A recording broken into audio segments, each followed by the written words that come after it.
एक बार फिर से आपका स्वागत है सी न्यूज भारत में। यूपी बुलेटिन में शुरुआत करेंगे झांसी से, जहां पड़ोसी द्वारा मारपीट से आहत पीड़ित ने पुलिस कप्तान से लगाई न्याय की गुहार। और साथ ही बात होगी ललितपुर की, जहां पर लगातार अवैध मिट्टी खनन के मामले आए सामने। ऐसी तमाम खबरों पर करेंगे विस्तार से चर्चा। झांसी के थाना कोतवाली क्षेत्र अंतर्गत मोहल्ला पंचकुइया में रहने वाले अमजद खां के साथ पड़ोसी द्वारा मुहर्रम वाले दिन मारपीट की घटना को अंजाम दिया गया। आज अमजद अपने परिवार सहित वरिष्ठ पुलिस अधीक्षक कार्यालय पहुंचा, जहां पर उसने शिकायती पत्र देकर आरोपी पर कार्रवाई की मांग की है।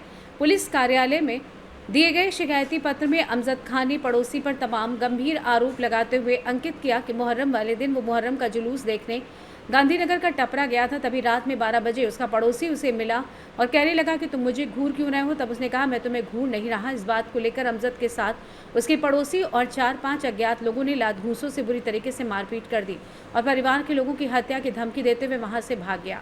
पीड़ित ने इसकी शिकायत थाना कोतवाली में की, लेकिन कोई कार्रवाई नहीं हुई। दी जाती है मानने की सबको, और निकलते हैं तो गाली गलौज होता है ज्यादा, बदतमीजी दिखाते हैं, उनके बाप भी दिखाते हैं शेर खां के, और शेर गंदी गंदी गालियां ही बकते हैं बंगो बिटियों को सबको। और सर में इतनी कस के चोट मारी थी, गुम्मा फेंक के मारा था हमें जी। पहले की बात बता रहा हूँ, 2023 की बात।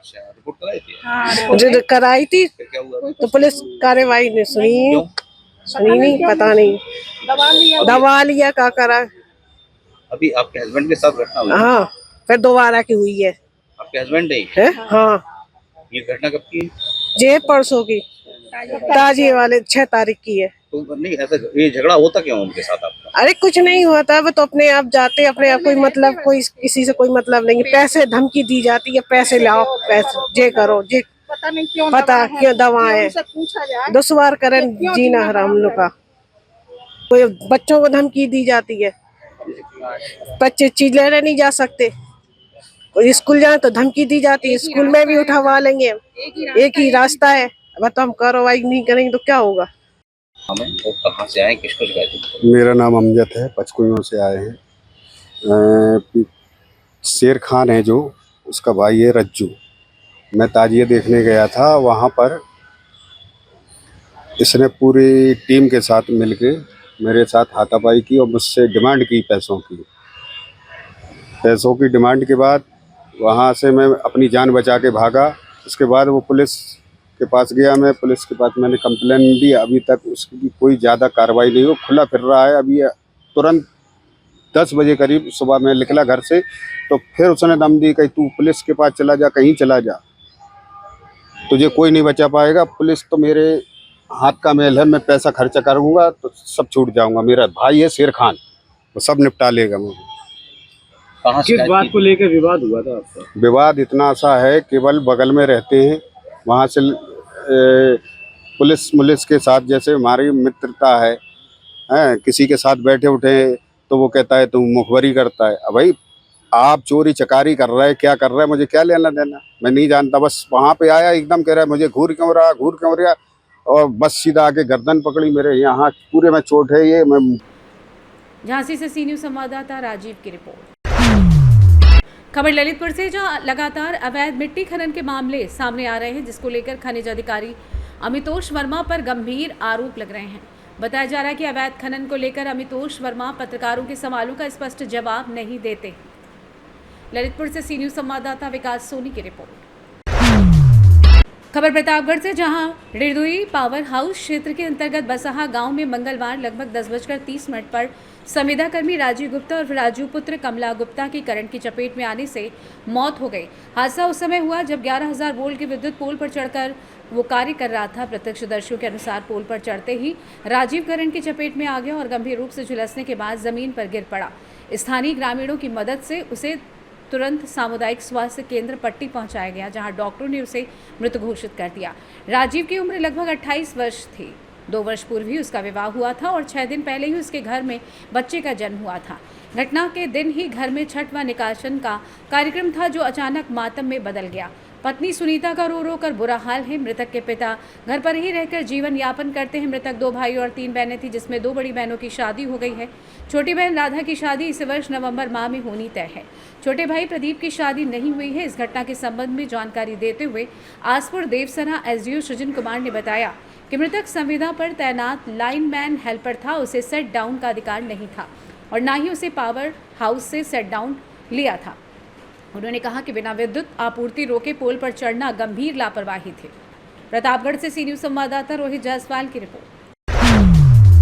मंगलवार को जनपद सहारनपुर पुलिस और बदमाशों के बीच मुठभेड़ हो गई, जिसके बाद मुठभेड़ में इनामी 2 बदमाश को पुलिस ने गिरफ्तार कर लिया है। दोनों बदमाशों के पैर में गोली लगी है, जिन्हें इलाज के लिए अस्पताल में भर्ती कराया गया है। बदमाश के पास से अवैध तमंचा 315 बोर कारतूस बरामद किया गया है। वहीं एसपी देहात सागर जैन ने जानकारी देते हुए बताया कि मंगलवार की रात्रि को थाना गागलहेड़ी प्रभारी अपनी टीम के साथ हरोड़ा कट हाईवे के पास संदिग्ध वाहनों और व्यक्तियों की चेकिंग कर रहे थे, तभी पुलिस व बदमाशों के साथ मुठभेड़ हो गई। पुलिस ने बताया कि गिरफ्तार दोनों बदमाश अरमान उर्फ सिप्पी के साथ ही है। मैं 2 जनवरी 2000 एक प्रॉपर्टी डीलर है, उसकी घर में घुसकर शूटर्स द्वारा 8 से 10 राउंड फायर करके नृशंस हत्या कर दी गई थी। इसमें थाना गागालेड़ी पर मुकदमा अपराध संख्या 2/25 पंजीकृत हुआ था और इसमें तभी से निरंतर हमारी विभिन्न टीम्स इस पर काम कर रही थी। थाना गागालेड़ी की एसओजी की सर्विलांस की विभिन्न टीम्स इस पर काम कर रही थी। इसमें बीते दिनों जो एक शार्प शूटर था जो इस घटना में इन्वॉल्व था, जिसका नाम सिप्पी था, उसे बाद पुलिस मुठभेड़ गिरफ्तार किया गया था और इसके जो 2 साथी साथ में आए थे वो वहां से मौका देखकर फरार हो गए, जिनकी कॉम्बिंग निरंतर पुलिस टीम द्वारा कराई जा रही थी। इसमें अवगत कराना है कि बीती रात इन दोनों जो साथी थे जो उस घटना में आए थे, परसों की जो घटना में, उन्हें भी बाद पुलिस मुठभेड़ गिरफ्तार कर लिया गया है और उनके नाम प्रमोद उर्फ रामकरण, ये राजौंद थाना जिला कैथल हरियाणा के रहने वाला, और उसका जो साथी है मोनू, ये भी कैथल का ही रहने वाला है, राजौंद का।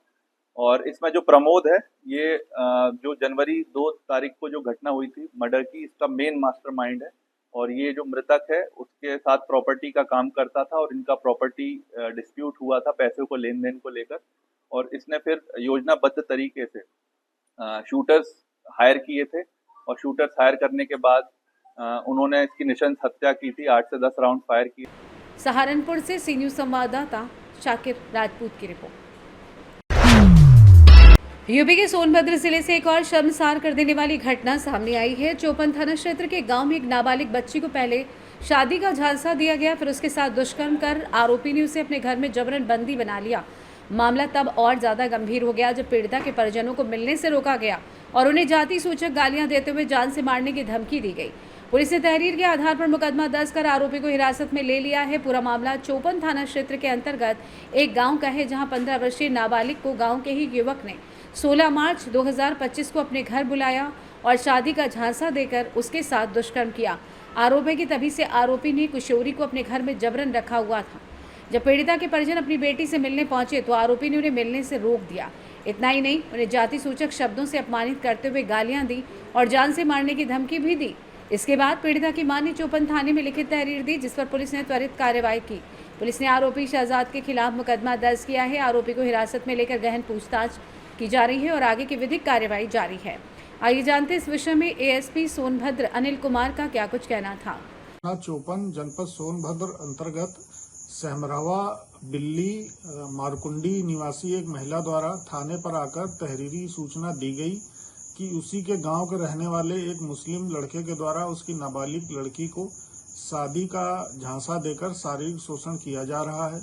इस सूचना पर थाना चौपन पर तत्काल सुसंगत धाराओं में अभियोग पंजीकृत कर आरोपी को गिरफ्तार कर लिया गया है।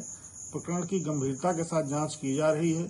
जो भी तथ्य सामने आएंगे उस आधार पर कठोरतम कार्रवाई अमल में लाई जाएगी। सोनभद्र से सी न्यूज संवाददाता राजेश गोस्वामी की रिपोर्ट। फिलहाल के लिए इस खास बुलेटिन में बस इतना ही। देश दुनिया की तमाम बड़ी खबरों को जानने के लिए जुड़े रहिए सी न्यूज भारत के साथ। हर खबर आपके साथ, आपके हाथ।